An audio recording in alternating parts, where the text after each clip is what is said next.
Well, Duke, where the hell are we going today?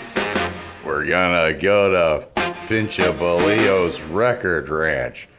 Oh, Lord, not that asshole again. Bless his heart. The same. Now get on your horse.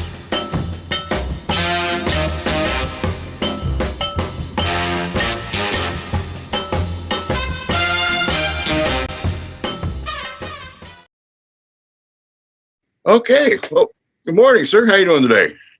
I'm doing good today. Today's a good day. Good. That's good to hear. I mean, I have to ask you. I used to live in Weehawken, New Jersey, about 20 years ago. How's the weather for you guys up there right now? It's actually warm today. It's going to be almost 50 degrees and sunny, and we haven't had any snow, so the weather's good. And I may even smoke something for New Year's Eve. I don't know yet. Well, I know I'll smoke something, but I'm talking about meat of some kind. Well, I've got my combustible here, so. No, we had it was like 12 degrees last weekend, so it's Texas. Everybody thinks they're going to die, right? So. Yeah. Where are you? In Dallas. You're in Texas. Dallas. Yes, that's right. Yeah, yeah. I work at Handro up here in Dallas. Right. So, Michael, I wanted to first of all, thank you for the opportunity to have this interview with you, and I also want to thank you because a lot of the videos that you've made over the last few years, and you, especially with the tours of pressing plants, that has really helped me with getting in at hand drawn. So just kind of seeing how things work in the presses and everything. So I have to thank you for that. And, also with your videos, you've got so many videos where you're showing box sets or an album that's just been reissued again. And you've got I love your sense of humor, and you've got so many great stories that tie in with what you're going to be talking about in the video. And it's irritating for me when I hear you say that people say that they don't want to hear your stories. Oh, he's talking about himself again, Like for me, Some do, some do, and some don't. Some do it, some do, and some don't. And I tell the ones that don't, they just don't go elsewhere. Don't come to my channel. But there's enough people that want a good story. If it's relevant to the record, then if the story's relevant to the record, then why not? So that's what I do. Yeah. And it's so fun to listen to, and it shows that you've had a very, very amazing life thus far. So that was why I wanted to do the interview with you. So I wanted to hear some more of your stories, basically. Throw you a few questions and just see what goes from there, basically. Well, throw out the questions, and then just tell me about yourself first before we go any further, because I don't know you that at all. Who the hell am I? You work at Hand Drawn. I work at Hand Drawn, and I've been there for. Why don't you explain what that is? What is Hand Drawn? Hand Drawn is a record pressing plant that's been around for about 6 years now in North Texas. And who owns it? Who owns it? It's Alex Cushing and Dustin Blocker. And recently we've expanded our pressing capabilities. We now have twice the capability. And we didn't know when the pressing plant, or sorry, not the pressing, but we didn't know when the pressing machines were going to come in. So the joke was, well, I'll just grow my beard out until they show up. So. And what kind of presses are you using? What kind of presses are you using? Viraltech warm tones. Okay, and I know them. Yeah. The two prototypes ever made of the warm tones, and now we've got two new ones that they've got some modifications, and they've been hopped. Yeah. And how reliable are you finding them? Are they reliable?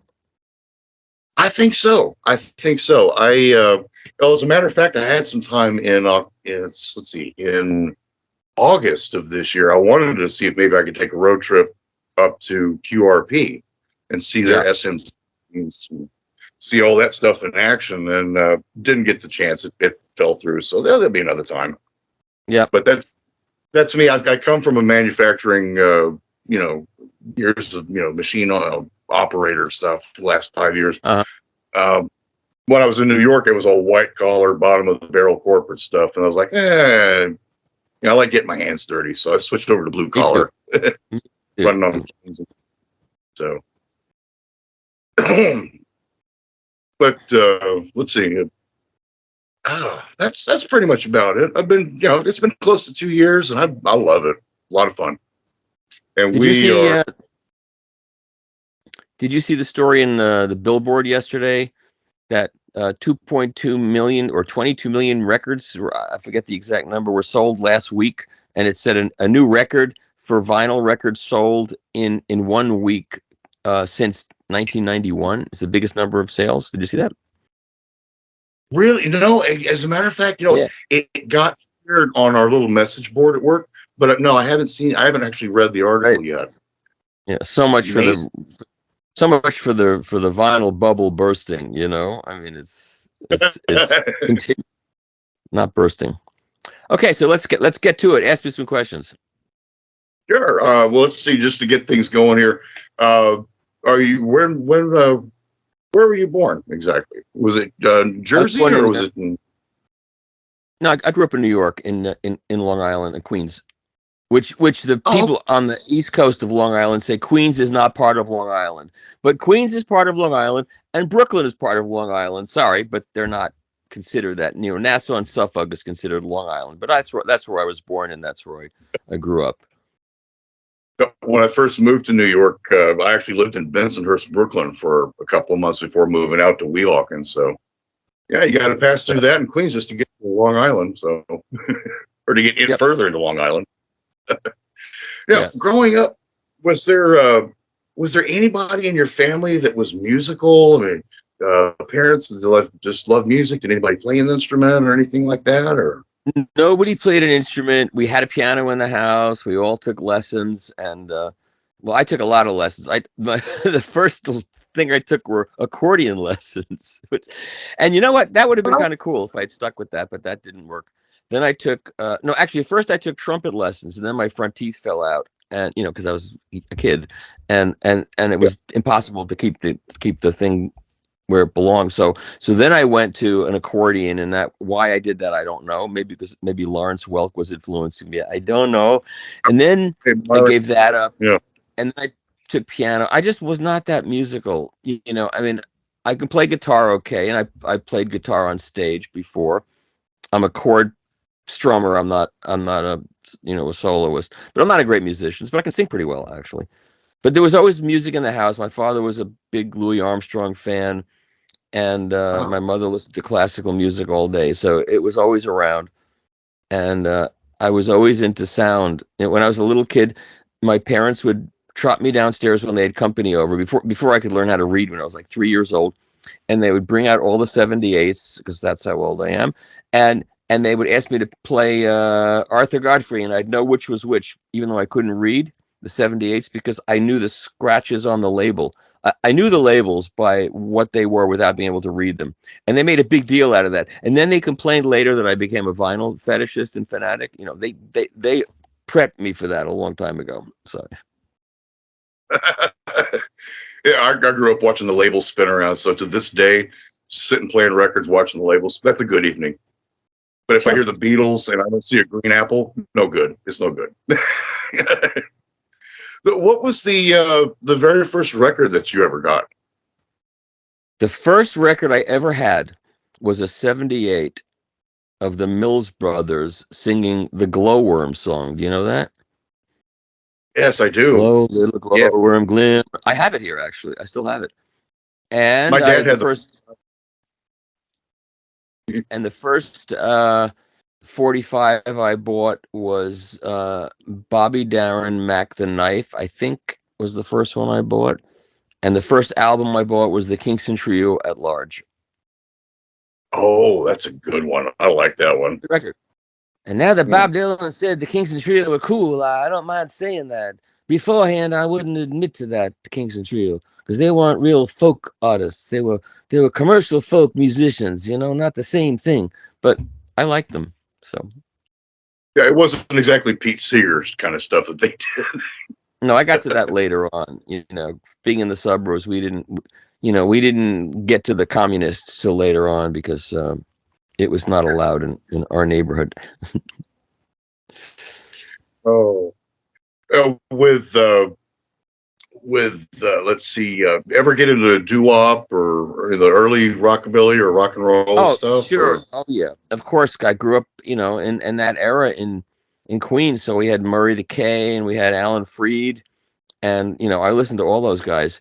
And I always wanted to go into the Brooklyn Paramount, to see all those rock and roll shows, but I was too young, and I couldn't go by myself, and I had nobody to go with, so I never went to any of those shows.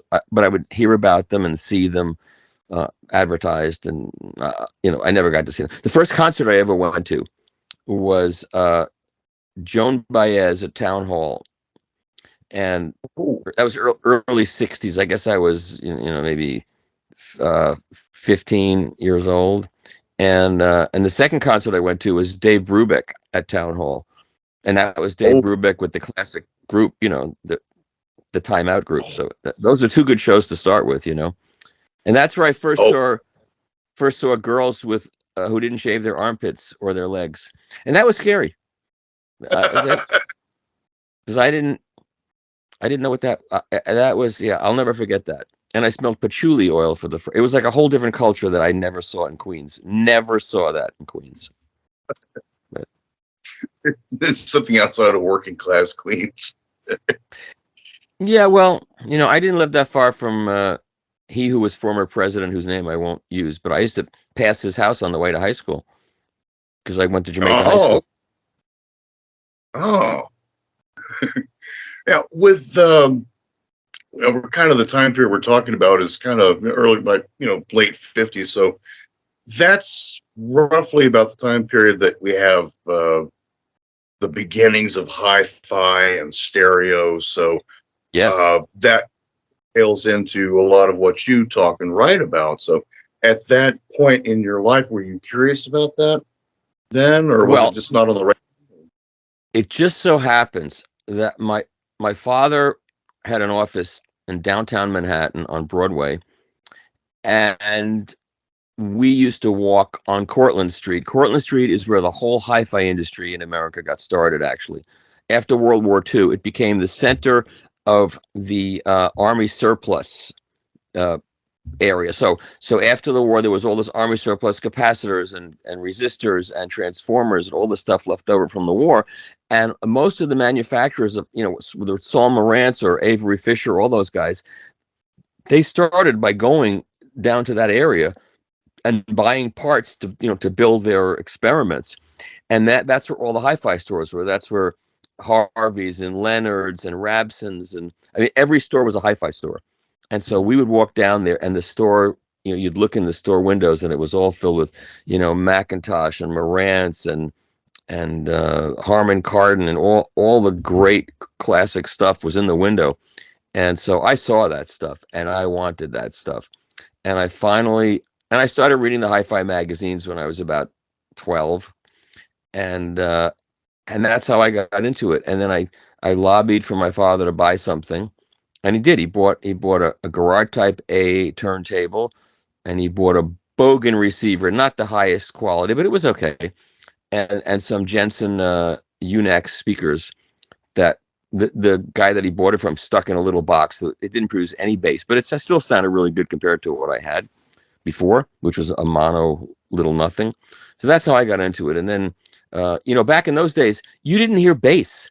Bass didn't exist because unless you got to hear live music, you never heard bass because radios were tiny. And so I went to visit a friend of mine whose father had a pair of KLH sixes and a Sherwood receiver, and that's when I heard bass from a hi-fi for the first time, and that was it. I was done. I was finished. It's actually bottom into these stuff. And then I convinced my father to buy a pair of AR2As, which changed my life. And then I convinced him to buy a dual turntable, and that changed my life. And then I was off to the races. So. And then different cartridges go from there, and then all that good stuff. I read Stereo Review and High Fidelity magazine, and I got a lot of good music out of those magazines, and went down the path of Julian Hirsch and Everything Sounds Good and It Measures Good, and got caught up in that. for years until a friend of mine from college, I went to visit him after he graduated law school.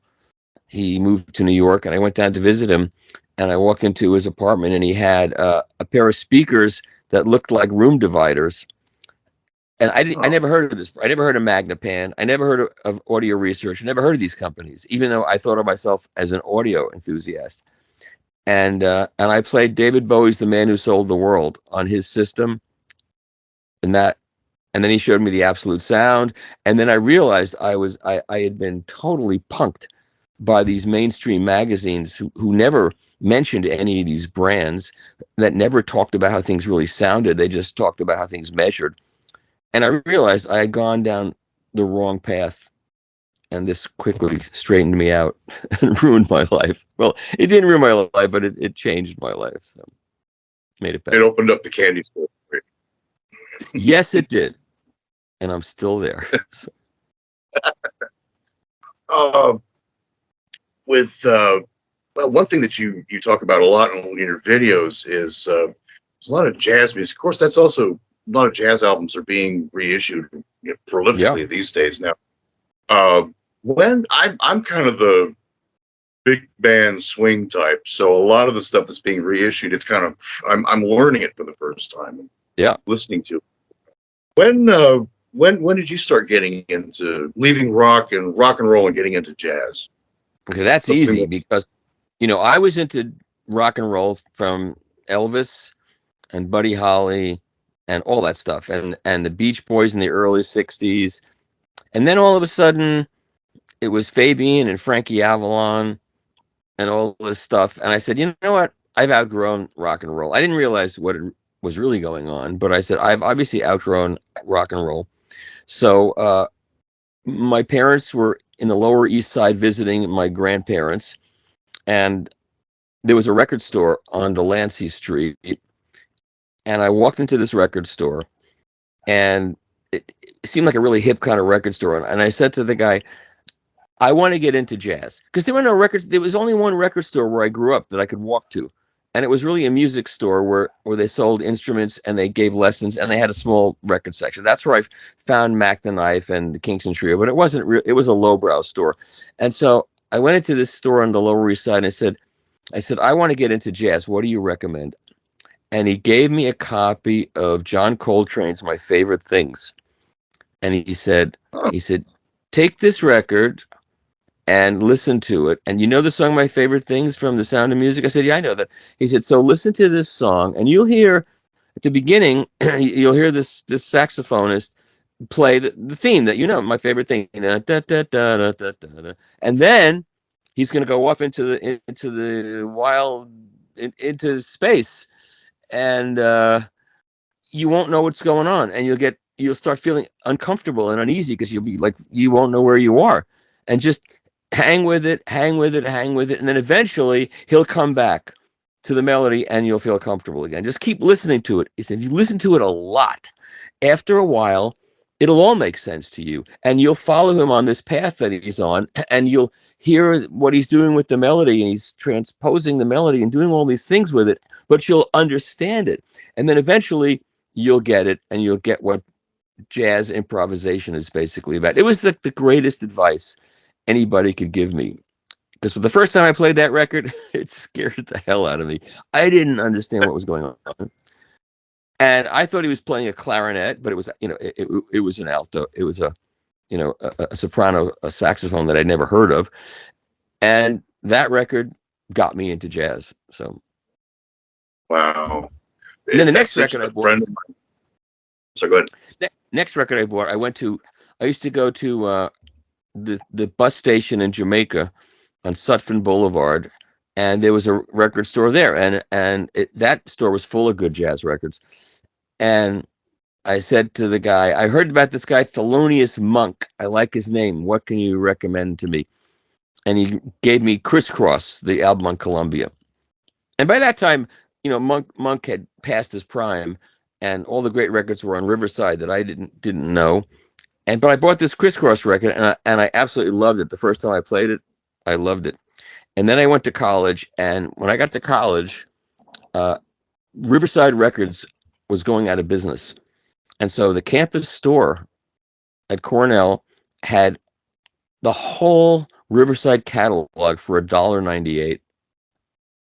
Wow. And even then, $1.98 was not that much money. It was money. It was more money than than it is now. $1.98 is nothing. But at that point, even then, I could afford to buy a couple every week until they were all gone. If I had known what I know now, I would have sold my body to get. Not that anybody would have wanted it, but maybe they would have wanted it just to get all the money needed to buy every one of those records. I still have the ones that I bought. I bought a bunch of great ones. So. Oh, wow. So you went to Cornell? Yeah. Oh, And Carl Sagan. That's right. I didn't take classes from Carl Sagan, but I took classes from a political scientist named Alan Bloom. I don't know if you know who he is, but he was an amazing.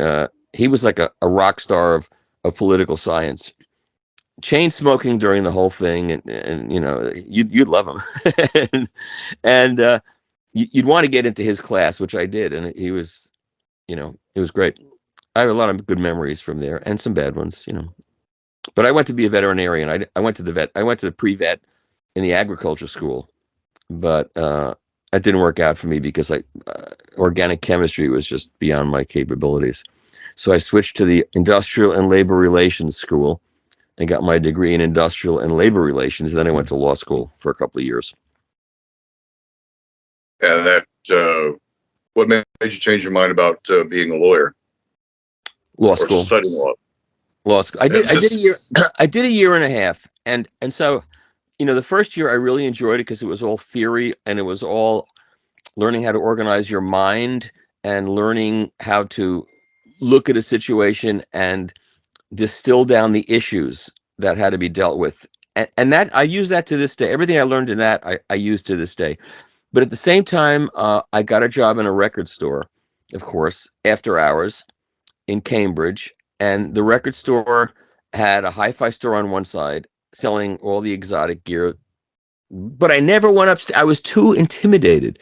I never went upstairs to the hi-fi store part of it because I had no money and I could see it was all this expensive gear that I couldn't afford, and I just didn't want to go look at it. I didn't. So I was downstairs in the record store, and one day an ad salesman came in from the radio station WBCN, which was the preeminent rock station, freeform rock station in the country. It was BCN, MMR, and at that point, and then there was, I think, KSAN and San Francisco. There were just a few stations.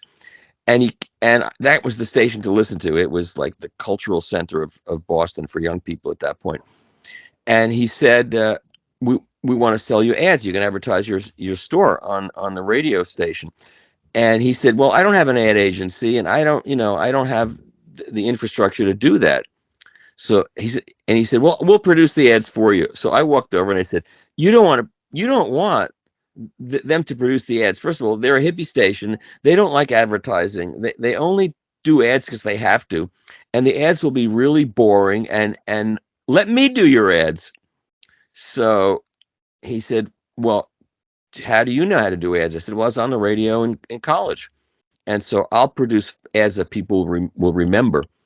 And that's what happened. So I started making funny radio commercials, and then people would call the station requesting the commercials, not music. They called requesting my commercials. And so someone at the station said, this guy, let's bring him in and let's have him on the air and see what happens. So Charles Laquadera, who was like the morning guy, who is extremely famous and extremely, I mean, he made that station really something great in the morning. He invited me in and I started making sound effects and quips and everything. And that's how I got on the radio in Boston. So yeah, I walked into Boston and pretty quickly I was on the radio, had my own show.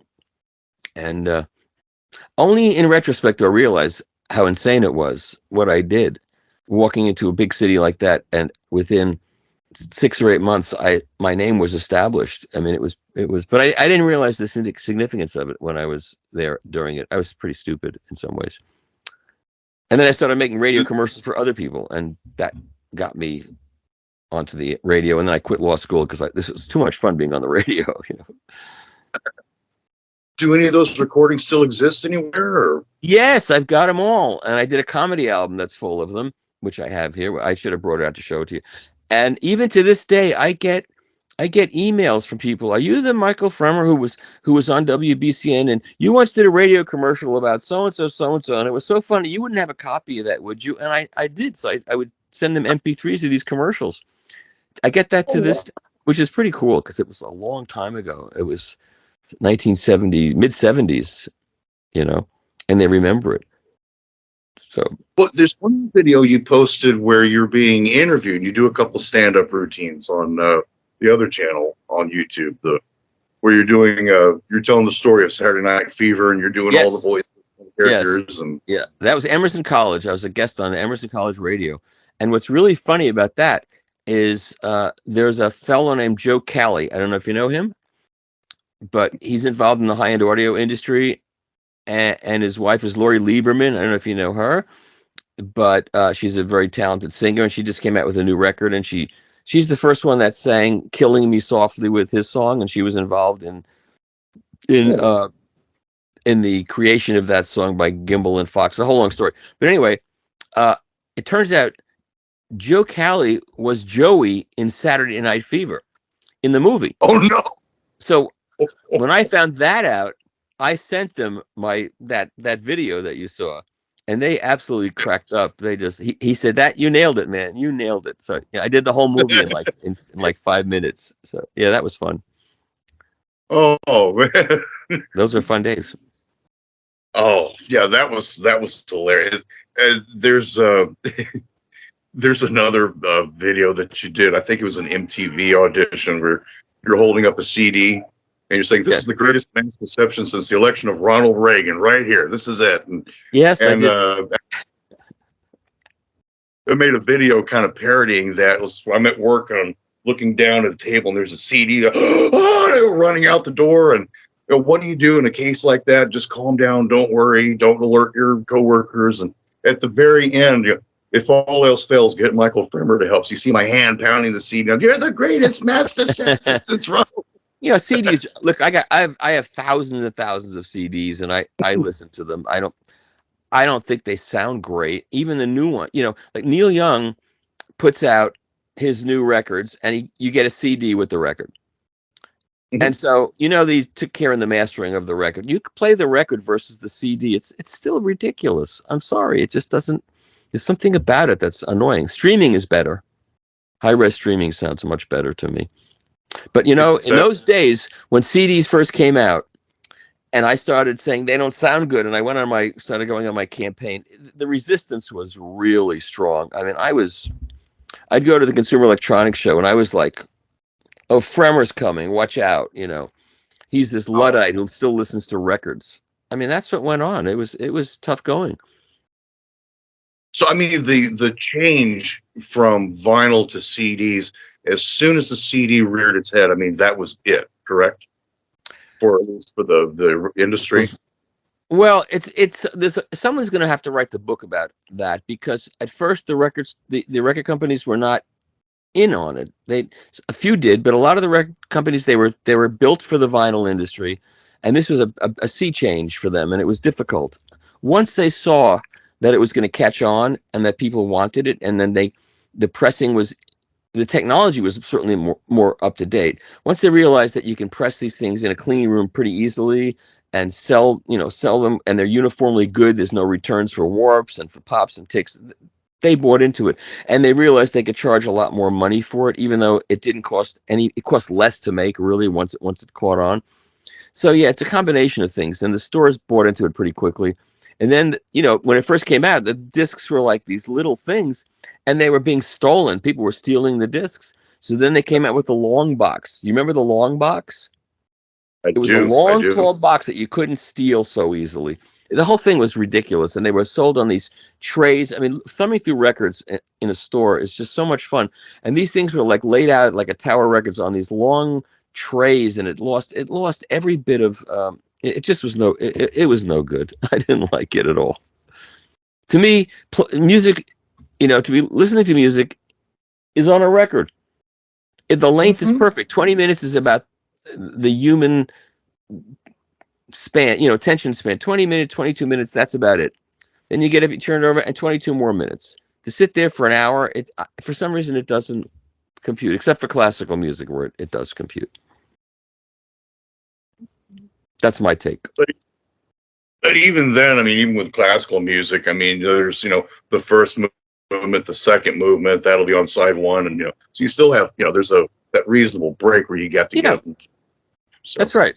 In the concert hall, people don't get up in between movements, but it's no big deal to get up and turn it over. Some people don't like to get up and turn records over. And, judging by how people look in this business, I say, getting up is good for you. It's good for you to get up and turn the record over. It's healthy. Get a bathroom break while you're in at it, I mean, with vinyl, I mean, I was about 8 years old in 1990, and that's when I learned that, the records just disappeared from stores. So it just seemed like, at first, it just seemed like they were gone, and later I just kind of put two and two together, like, oh well, you have to go to a specialty store or have a mail order catalog or something. Even then it was difficult. Even then they were getting rid of it and dumping all the presses. I visited Specialty Records in Oliphant, Pennsylvania, which was where Warner Brothers had their pressing plant. They had bought Specialty, and I went down there with the mastering engineer, Greg Calby, who I'm sure you've heard the name, and who's at Sterling Sound, and Craig Street, who was a producer of a lot of great records. And we went down there to look at their facilities. And this was just when DVDs were starting to happen, believe it. That's how long ago that was, in the early 90s.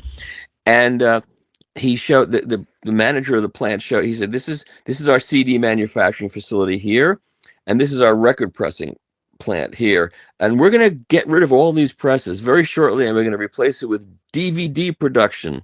That's what's going to happen. And I said, don't do that. It's a big mistake. I said, vinyl's going to make a big comeback. You'll see. And at the very least, don't mothball these machines. Don't scrap them. Find a place where you can store them, please.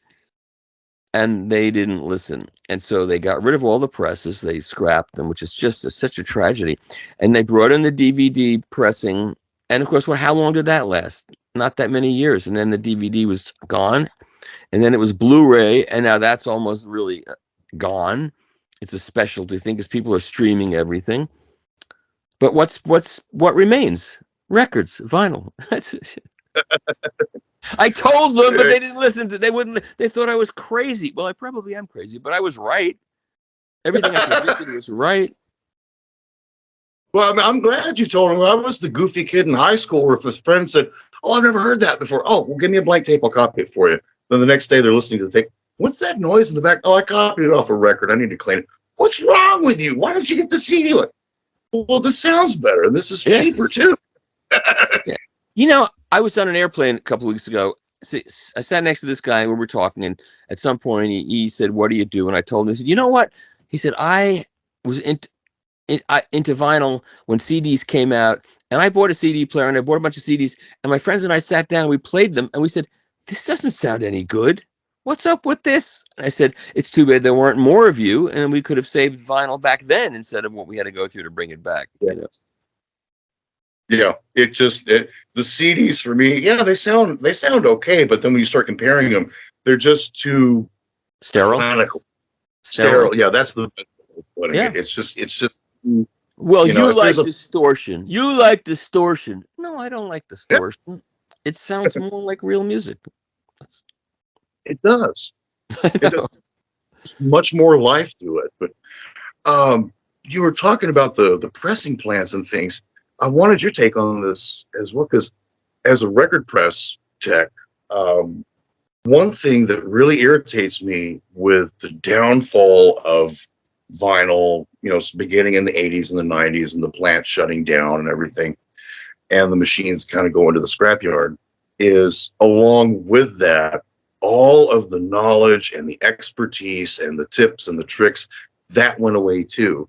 And now it's coming back, and it takes, like with hand drum, they talk about like a 1-year investment. It takes you about that long to get really, really good. And then, of course, you're going to get even better from there. but it would just be so much easier if we had the guys that, you know, that did it, you know, 20, 30, Well, 40 years ago. some of those guys are around and they're working, and they came from places like Wakefield, in Arizona, which is a big pressing plant, and like Chad at QRP, he had some of those guys helping him. So there are these veterans, Rick Hashimoto who was at RTI. He's been in this from the beginning. Some of the plating guys, the guys, the older guys, and same with mastering engineers. A lot of Bernie Grunman and Greg Calby and these other guys. They're still around, thank God, and they are bequeathing their knowledge to a younger generation now. So we caught it in time. We lost some guys, Doug Sachs passed away and George Marino passed away, but there's enough of them left, and enough of the mastering engineers and enough of the pressmen are still around. Gary Sahlstrom, who's now going to run VMP, they're around, and most of these guys that I know are very open to helping whoever needs help. They don't hide their knowledge. It's only in everybody's benefit to have this be a vital industry where everybody does well and every pressing plant presses good records. And the amount of sharing do you go to the Making Vinyl event? Does anybody, you guys go to those things, right? We do. As a matter of fact, this year in Nashville, Alex and Dustin were there along with a coworker of mine.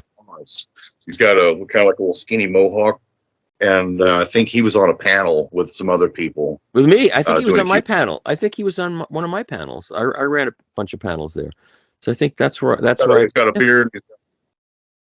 Yeah, that's where I met Dustin. I met him there. So those are good events, and there's another one coming up in Minneapolis this June, and it's where everybody gets together and shares ideas and shares problems and shares. And in Tennessee now, it's Nashville's becoming like a hotbed of pressing plants now. There's a whole bunch of them there now, and and that's where let's say you have United Record Pressing, which is an enormous place, and they're upping their quality by a lot. And then there's Nashville Record Pressing is there, and then there's a couple of small operators there. And so I said, finding press operators is very difficult. Training guys and having them stay for a long time. It's a hard job. It's a hard job. And I said, the state, this is a big investment. Now, the state has to invest in community college education courses in record pressing, in the whole vinyl industry. And they like that idea. And I think they're doing it. I think the state, as backwards as it is in a lot of ways, in my opinion, but that's political, except for Nashville and a few other, and Memphis, they're making the investment to get young people who are interested in this to get jobs and pay them decent wages so they stick with it once they get the job. That's the problem, holding on to retention of employees, because it's real now and it's not going to go away. It's a very serious. That's good to hear. That's one thing that's always worried me, is this going to be a flash in the pan thing, or if it's the stability, if it's going to stay solid, then I'm happy with that. But you know what? To keep it that way, the quality has to be high. The quality can't deteriorate into something mediocre, because then it'll end. It's got to be high quality, and everybody's got to be willing to put the investment into make it high quality. So I was happy to see that URP has made the investment, and they pressed a lot of bad records over the years, and the guy that owns it now is committed to making really good records, and I think they will. So I'm happy. The more everybody makes good records, the more vinyl will survive into well into the end of this century. So, and hopefully we get the price to go down on them too a little bit. So little bit. But hey, wait a second. Let's talk about that for a minute, because back in the 60s when I was buying a lot of records, they were like, I could pull out a copy of Blue Note from 1961. My first Blue Note I bought was Art Blakey and the Jazz Messengers, Night in Tunisia. It was a $5.98 record. That was the list price. And you paid that at a lot of the stores. smaller stores, you paid $6. $6 in 1961 dollars is almost $40 or $35 in today's dollars. And so you could do the calculation. And so that record was on sale. So I think I paid $3.69 or something. But even $3.69 was probably $20 in today's. So a $20 record is a equivalent to what the average rock record sold for in the mid 60s. So, record prices are not that out of hand. That makes sense. Yeah. Okay. And that's why young people are willing to spend the money, because to them, $20 is not an exorbitant amount of money. It's what we spent $6 or $4 on in the 60s. A similar thing. Of course, gas was a quarter then, so and crossing a bridge was a quarter. So it was...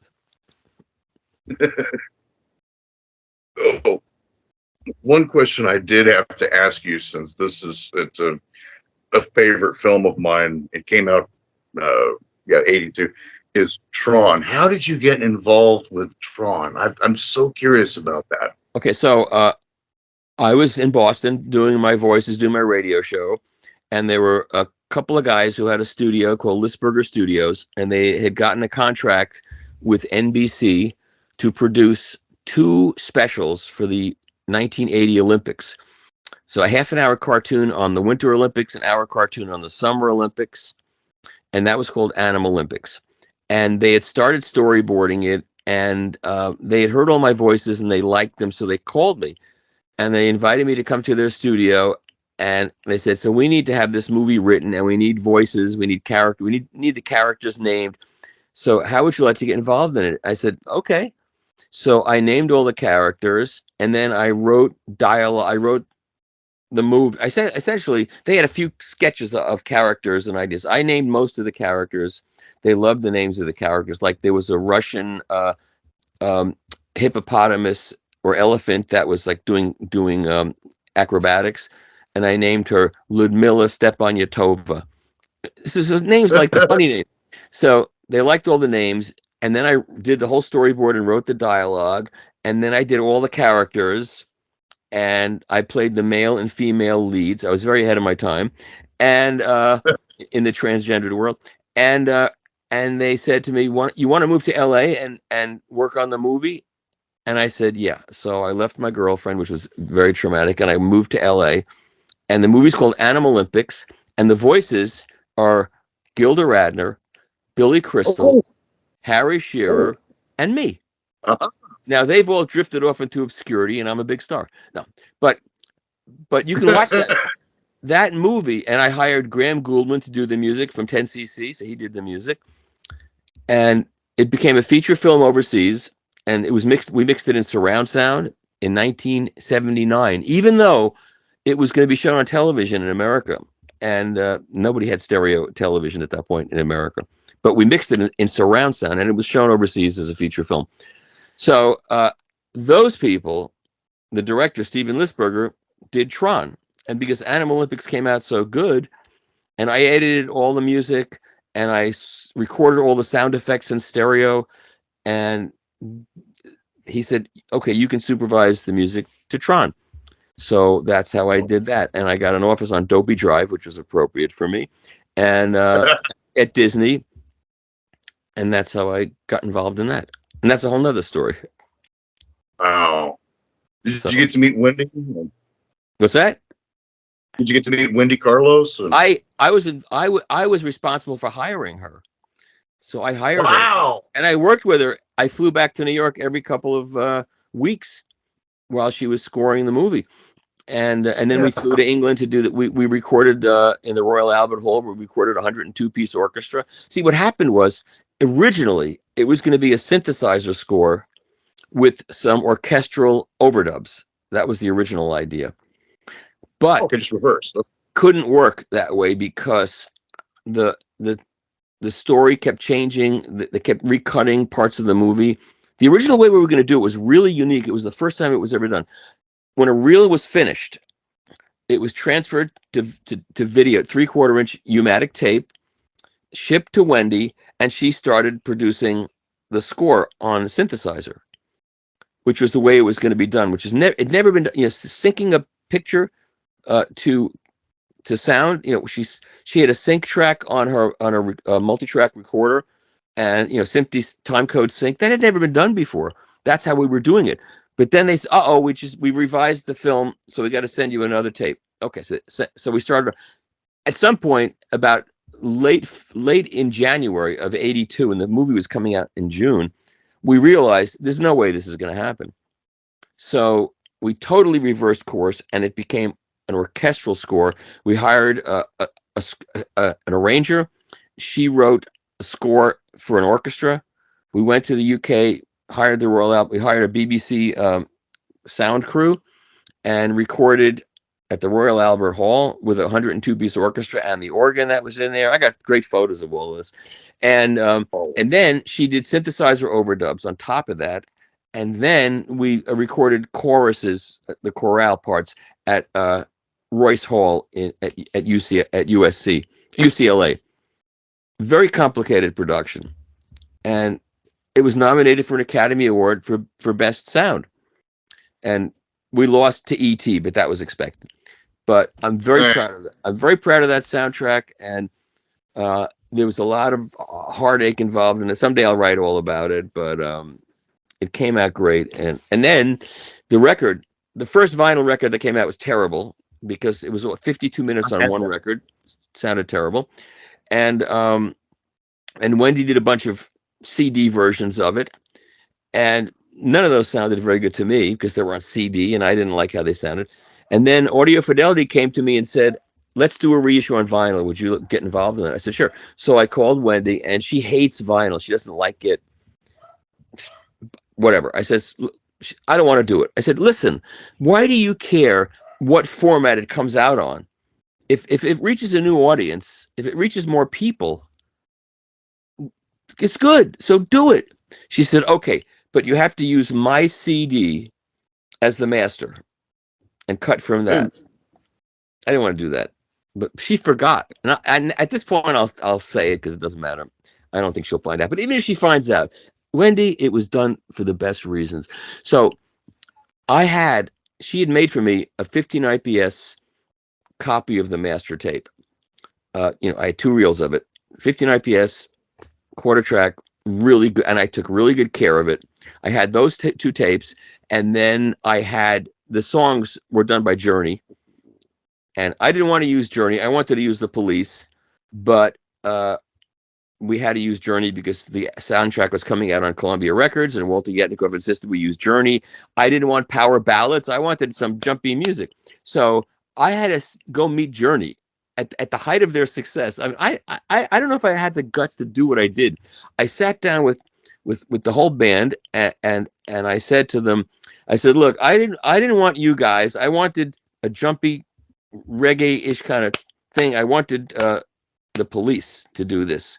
I wanted some punky music. So can you do any punky music?" And sure enough, they came up with a song called "Only Solutions," where the drummer sounds like Stuart Copeland, and Steve Perry sounds like Sting. And the song is great, but it was a total flop. It didn't do anything, but that's okay. So I had a tape of that. I had a copy of the master tape of that too. So I flew to First, I digitized everything at 9624. I had a studio, a friend of mine at a good studio, so I had a stick with everything on it at high res in case the tapes didn't work when I brought them to California. So we went to California with the tapes. We played Wendy's CD. We cut the reels up to match the CD. And so the record matches the CD in terms of the running order, but it's all analog. It's all cut from tape. And it's a double record. It sounds fantastic. It's the best it's ever sounded. I'm just so happy that we got a vinyl version of that in the can and done. And it sounds great. Have you heard that? You should get a copy of that. I had the original on CBS a long time ago, but I was like, has the new version, the double LP, is that still available, or is it going to be reissued at some point? It's out of print because Audio Fidelity went out of business. They stopped making records because Marshall the guy Marshall who owned the company decided to retire, and it was a limited edition. So it's out there on Discogs. I'm sure you could find a copy, but it's really good. Okay. I mean, the sound is. I'm so proud of how that came out. It really sounds great. Oh, you're right. Kevin Gray, Kevin Gray cut it, and then he. I didn't know that. Yeah, from the tape, and then he spliced it all back the way it originally was. So I have all the reels here, the original reels with the Journey song on its own reel, and the other, and Wendy's stuff all put together the way it was. So yeah, so that was another adventure, later adventure. That is fantastic. I discovered Wendy through Clockwork Orange and Switch on Box. Me too. Been pissing ever since I was 14 with Switched on Box. Like, turn it off. I'm like, oh, I love it. It's good. Yeah. Great. Sure. Yep. Michael, I thank you so much for this time. I don't want to take too much more of your time, but I got a 1 o'clock. I got a 1 o'clock conference call I got to take. So we have a little more time. A few more minutes. I can't think of any more questions off the top of my head. If there's anything you want to share, or well, I hope at some point I can come down and visit your pressing plant and do a little story about it. And what I really want to do is go across the country and visit all of the pressing plants that have opened lately. I'm going to go back to Nashville because I really couldn't get good coverage of URP because they were in the process of upgrading everything and they wouldn't let me film, but they let me take still shots, and so I did a narration using still shots. And the other pressing plant there, the Nashville Record Pressing, also was not really. They were just beginning to ramp up. Now it's probably opened. And Memphis Record Pressing was just expanding, and they haven't finished. So I want to do a trip where I go to Tennessee, cover those pressing plants, and then hop around the country and maybe visit you and go back to Third Man and see what they're up to, and just do all the pressing, do a big pressing plant tour. That would be fun. Oh, for sure. I mean, the door for us, it would certainly be open for you anytime. So, yep. I had fun. I was in Dallas. Well, I did a bunch of tours for TDK. When the first tour I did for TDK was to show people how to convert their records to cassette. That's how long ago that was. But I did local TV shows and all over the country. This publicity babe took me around the country. And when we got to Nashville, we passed a karaoke bar and she dared me to go in and sing. So I did. And I think I sung an Eagles song or a Roy Orbison song, and the place went. I did a really good job. The place went crazy. I showed her a thing or two. She thought I'd get up there and fail.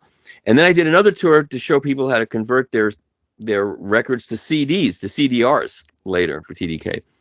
And those two tours got me my first house, which was good because the money was really good.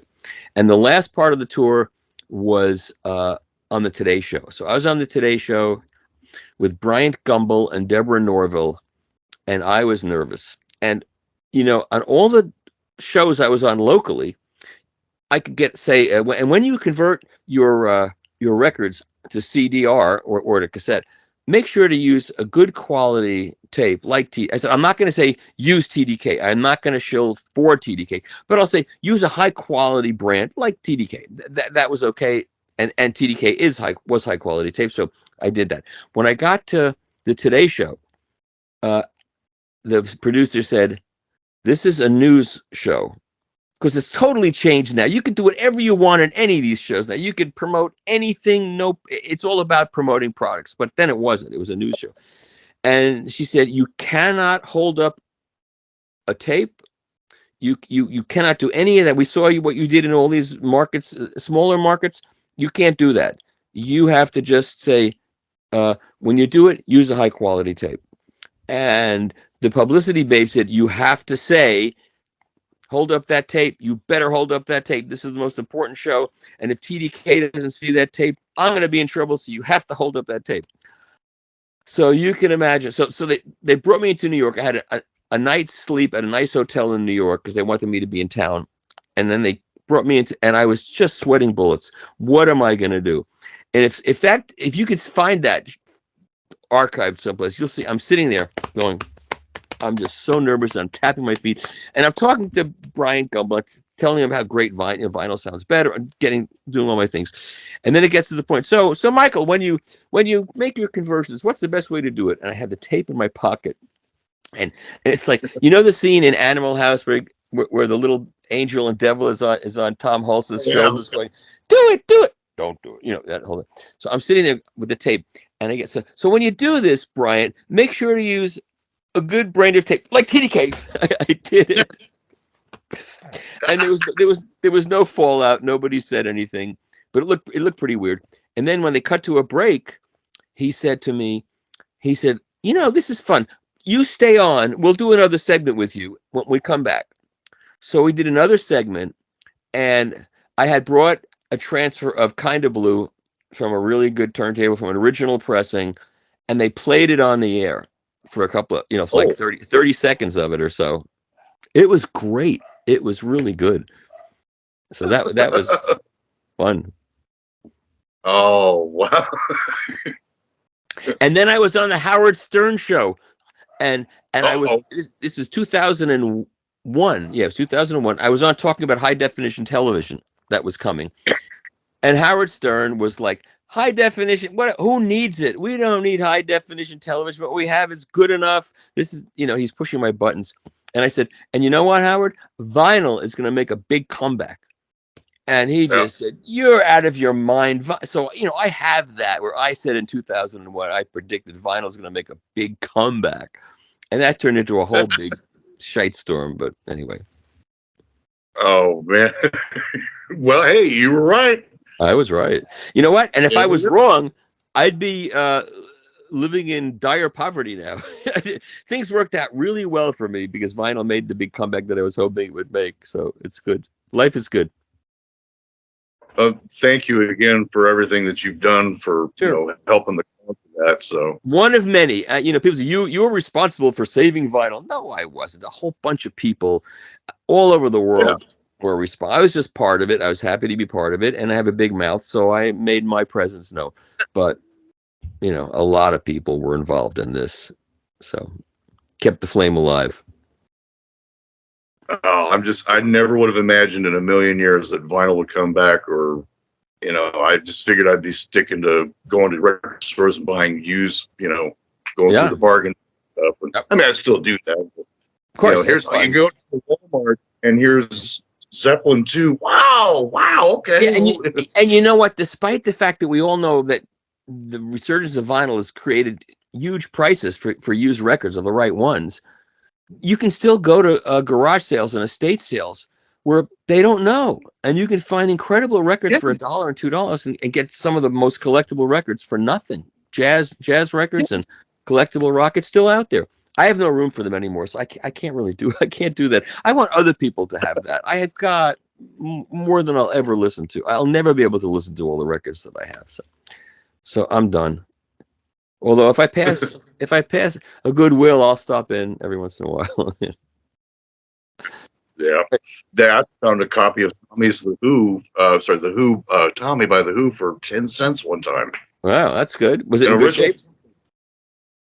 Yeah, there's got to be a record missing. Oh, the booklet's not in there. No, everything was intact. Wow. Just the way it was. Cool. 10 cents. Like, thank you. Exactly. Okay, Michael, I better go. I better go. Okay, I'll say that. What are you doing with this? What are you doing with this video? What are you going to do with this video? I'm going to put it on my YouTube channel. Okay. And upload it. The name of the channel is Pinchable Leo's Record Ranch. Pinchable Deals? Yeah, Record Ranch. Okay. You're not pinchable though, right? No, it's just a character. It's Okay. And so let me know when it posts. And if I said anything scandalous or libelous, please cut it out. I don't think I did. I think I behaved myself. No, you're fine. Good. All right. Thank you again, sir. Thanks again. Okay. All right. Bye-bye. Bye.